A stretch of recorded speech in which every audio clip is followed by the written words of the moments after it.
Hi hello నమస్తే. అల్లు అర్జున్ని జైల్లో తీసుకెళ్లారు, అరెస్ట్ చేశారు, తీసుకెళ్లారు. కోర్టులో ప్రవేశపెట్టి 14 రోజులు రిమాండ్కి పంపించి జైలుకి వెళ్ళబోయే లోపు హైకోర్టులో బెయిల్ వచ్చింది. హైకోర్టులో ఇప్పుడు వీళ్ళు ఎఫ్ఐఆర్లో ఏదో ఒకటి పెట్టి పగడ్బందీగా పెట్టి జైలుకి పంపించబోయే లోపు హైకోర్టు బెయిల్ గ్రాంట్ చేసింది. దీనికి first of all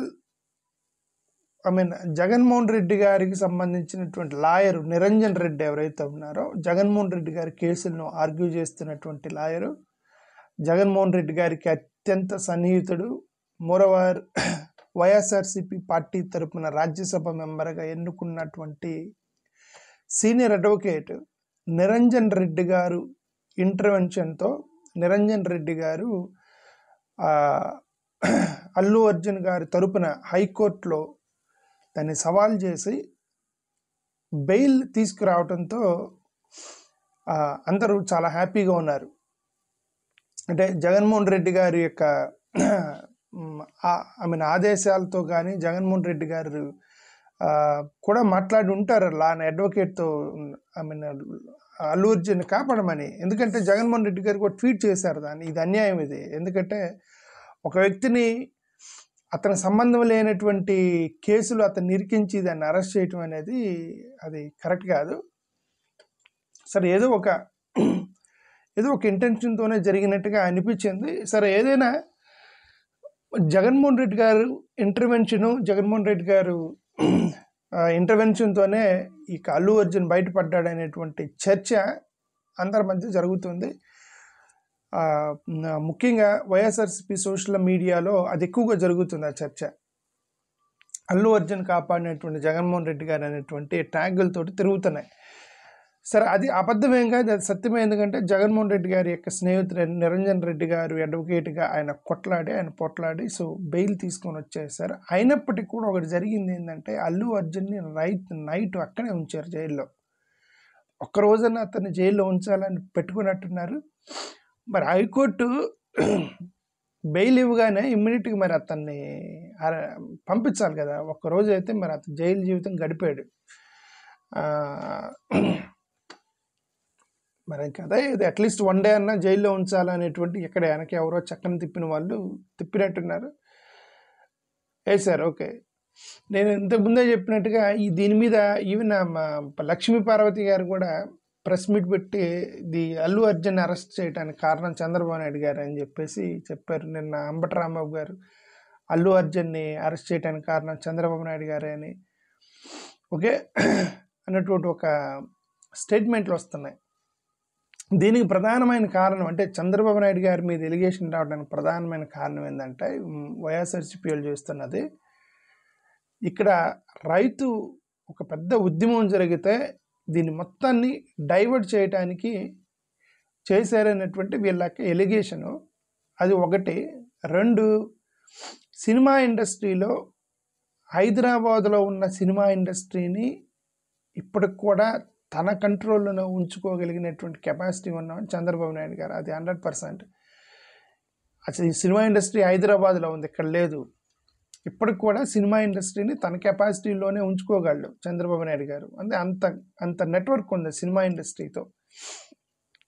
okay, moreover Nandamuri family వాళ్ళు చెప్పినట్టే వింటారు కాబట్టి, వాళ్ళు బంధువులు కాబట్టి. ఓకే, మోరోవర్ రేవంత్ రెడ్డి గారు వాళ్ళిద్దరికి ఉన్నటువంటి సాన్నిహిత్యము ఏదైనా ఇప్పుడు పవన్ కళ్యాణ్ వాళ్ళ కూటమితో ఉండటంతో, అంటే నందమూరి ఫ్యామిలీ చంద్రబాబు నాయుడు గారికి ఇటు కూటమిలో మెగా ఫ్యామిలీ ఉంది, రేవంత్ రెడ్డి గారు అక్కడ ఉన్నారు. సో అల్లు అర్జున్ ఈ మధ్య సినిమా ఇండస్ట్రీకి వ్యతిరేకంగా వెళ్ళి సినిమా ఇండస్ట్రీని తన ఫ్యామిలీకి వ్యతిరేకంగా భావించి వాళ్ళు భావించారు. ఇతనేంటంటే ఒక వైఎస్ఆర్సీపీకి సంబంధించిన ఒక అభ్యర్థిని బలపరిచాడు. ఎందుకంటే ఫ్రెండ్ అని బలపరిచాడు.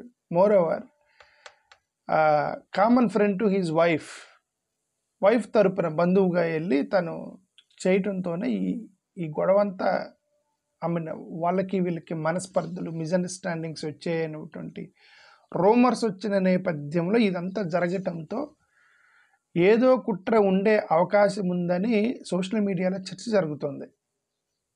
ఓకే, మరి ఇప్పుడు పెద్దలందరూ వెళ్ళి చూడటానికి వెళ్ళారు. పెద్దలందరూ చూడటానికి వెళ్ళారు. రిమెంబర్, ఒక మెగా ఫ్యామిలీ నుంచి ఒక్కరు కూడా పోలీస్ స్టేషన్కి వెళ్ళాల. నందమూరి ఫ్యామిలీ నుంచి ఒక్కరు కూడా పోలీస్ స్టేషన్కి వెళ్ళాల. ఈ యొక్క ప్రొడ్యూసర్లు దిల్ రాజు గారు, అల్లు అరవింద్ గారు, కోర్స్ వాళ్ళ నాన్నగారు కాబట్టి వెళ్తారు. సో వీళ్ళందరూ వెళ్ళారు. మెగా ఫ్యామిలీ నుంచి ఒక్కరు కూడా లేరు. మోరోవర్ అదే ఇంకా నందమూరి ఫ్యామిలీ నుంచి కూడా ఎవరు అక్కడ కనబడలేదన్నమాట. సో ఇదంతా ఏంటంటే అనుమానాలకి దారితీస్తాయి.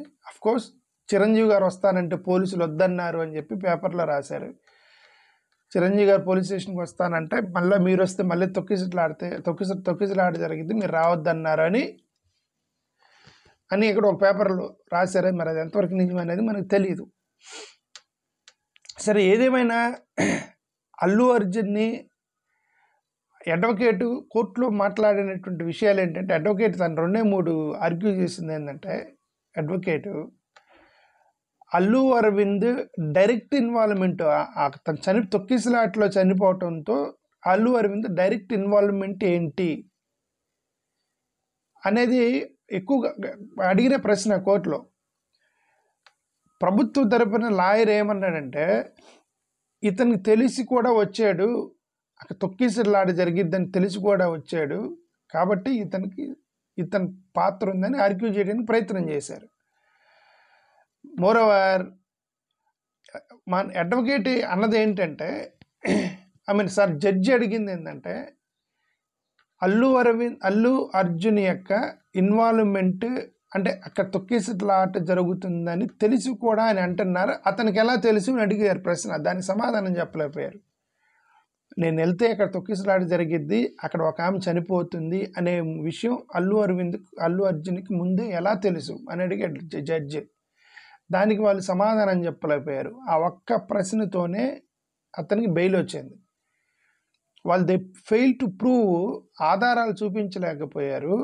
నేను వెళ్తే అక్కడ ఒక పెద్ద గొడవ జరిగిద్ది, తొక్కిసలాట జరిగిద్ది, అక్కడ ఒక మరణం జరగవచ్చు అని తను అనుకుంటే తనకు ముందే తెలిస్తే పోడు కదా, రైట్? మోరోవర్ అందరికి ఉన్నటువంటి స్వేచ్ఛ, ఫ్రీడము, సినిమా చూడాలనేటువంటి ఉబలాటం అతనికి కూడా ఉండేది. సెలబ్రిటీ అయినంత మాత్రాన తను బయటికి వెళ్ళకూడదు, ప్రజల్లోకి వెళ్ళకూడదు అనేది కట్టడి చేయడం కరెక్ట్ కాదనేటువంటి ఒక he also has his personal freedom and Liberty అనే యాంగిల్లో ఆర్గ్యుమెంట్ జరిగింది. So finally he got bail, but still 1 day ఉంచారు జైల్లోనే. ఒక్కరోజు జైలు జీవితం గడపాల్సి వచ్చింది తనకి.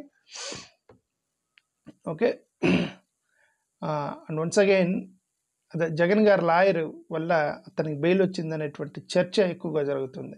Thank you.